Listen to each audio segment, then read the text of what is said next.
पिछले कई दिनों से स्पेशली उड़ी में और टंगडार के इलाकों में ये बात बताई जा रही है कि नेशनल कॉन्फ्रेंस जो है वो एसटी के पहाड़ियों को एसटी के देने के हक में नहीं है, जो बिल्कुल बेबुनियाद गलत इल्जामात हैं और गलत बातें बताई जा रही हैं।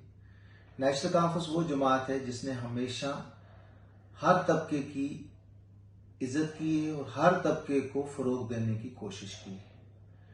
और खास तौर पे उड़ी में 1976 में उड़ी वेलफेयर फोरम, पहाड़ी वेलफेयर फोरम का कयाम हुआ था और उस जमाने से ये स्ट्रगल जो थी ये स्टार्ट हुई थी।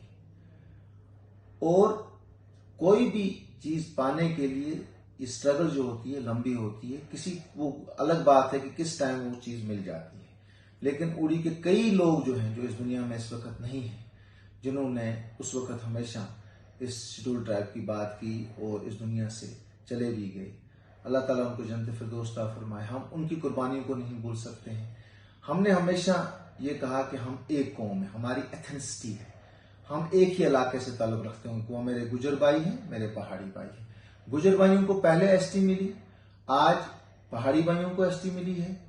तो एक स्ट्रगल थी। एक स्ट्रगल के बाद अगर गवर्नमेंट ऑफ इंडिया ने, आज की हुकूमत ने इस बात को मान लिया और ये स्ट्रगल जो है आज कामयाब हुई, अगर इसकी बिल जो है ये पास हुई है तो हम इसका खैर मकदम करते हैं। दूसरी बात यह है कि कुछ मीडिया में कुछ एक्टिविस्ट जो आजकल सो कॉल्ड पॉलिटिकल एक्टिविस्ट बने हुए हैं, वो ये गलत प्रोपेगेंडा दे रहे हैं कि हमारे एमपी हसनैन मसूदी साहब ने वहां पे जी एसटी बिल को अपोज किया। अनपढ़ी वाली बातें नहीं करनी चाहिए। बराए मेहरबानी करके आप वो देखिए, वीडियो देखिए।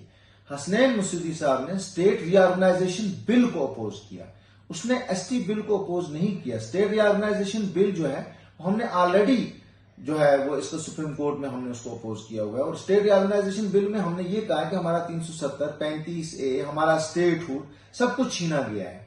और उस स्टेट रीऑर्गेनाइजेशन बिल में ये ला रहे थे कि 5 सीटें हम जो है नॉमिनेट करेंगे, जो उस जमाने में सिर्फ 2 सीटें फीमेल्स के लिए नॉमिनेट होती थी। और उस वक्त की जो गवर्नमेंट बनती थी, जो चीफ मिनिस्टर बनता था, तो उस चीफ मिनिस्टर के पास इख्तियारात होता था कि वो नॉमिनेट करता था 2 लेडीज को। एक जम्मू से होती थी लेडी एमएलए के तौर पे नॉमिनेट, एक कश्मीर से होती थी। इस बार इन्होंने 5 सीटें बढ़ाई हैं और वो 5 में 2 कश्मीरी पंडित किए हुए, एक पीओके रिफ्यूजी किया हुआ और 2 लेडीज सीट की हैं। तो हम इसको अपोज कर रहे हैं कि भाई ये बिल्कुल पहले रीऑर्गेनाइजेशन बिल ही गलत है और उसके ऊपर जो ये नई चीज लाई गई है, ये पावर होना चाहिए चीफ मिनिस्टर को, जो यहाँ का चीफ मिनिस्टर बनेगा, ना कि गवर्नर को। Governor is no authority to appoint और nominate a person, he appoints the person at the behest of the cabinet, उस वक्त की हुकूमत पर। सो हम रीऑर्गेनाइजेशन बिल को नेशनल कॉन्फ्रेंस ने अपोज किया, ना कि एसटी बिल को। सो ये हमेशा के लिए ये कम से कम ये क्लियर मैं करना चाहता हूं कि नेशनल कॉन्फ्रेंस ने एसटी की बिल को बिल्कुल अपोज नहीं किया और हम इसको खैर मकदम करते हैं। और हम गवर्नमेंट ऑफ इंडिया का भी खैर मकदम करते हैं कि उन्होंने हमारे गुजर भाइयों का जो 10% का कोटा है उसके साथ नहीं छेड़ा है। उसके साथ वो 10% देंगे, जो बाकी पहाड़ी हमारे पहाड़ी कबीले को देंगे, वो 10% उनको दे देंगे।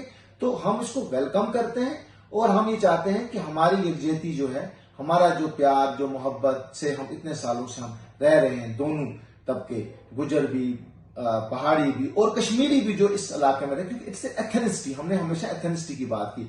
और नेशनल कॉन्फ्रेंस के ही 2 रकदार में उमर साहब ने जो है 4% पहाड़ी स्पीकिंग पीपल को जो है उसको रिजर्वेशन स्टेट में अपने दी थी। ये नेशनल कॉन्फ्रेंस ही थी जिसने दी थी। और उससे पहले भी शेख साहब के टाइम और फारूक साहब के टाइम, और जब शफी साहब कैबिनेट मिनिस्टर हुआ करते थे, उन्होंने 2 बार कैबिनेट में ये जो है यहां से पास करके गवर्नमेंट ऑफ इंडिया को उसको दिया था कि पूरा इलाके को दिया, जिसमें राजौरी, पुंछ, उड़ी, करना, टीठवाल, केरन, जो जो भी पहाड़ी इलाके हैं उनको ये जो है रिजर्वेशन मिलनी चाहिए। और आज अगर ये रिजर्वेशन इतने सालों की स्ट्रगल के बाद ये रिजर्वेशन हुई है पूरे इलाके के लिए, तो हम इसको वेलकम करते हैं। नेशनल कॉन्फ्रेंस इसको वेलकम करती है और उन इंतशार पसंद लोगों को खबरदार करती है जो इस किस्म के फाल्स प्रोपेगेंडा करती है। शुक्रिया।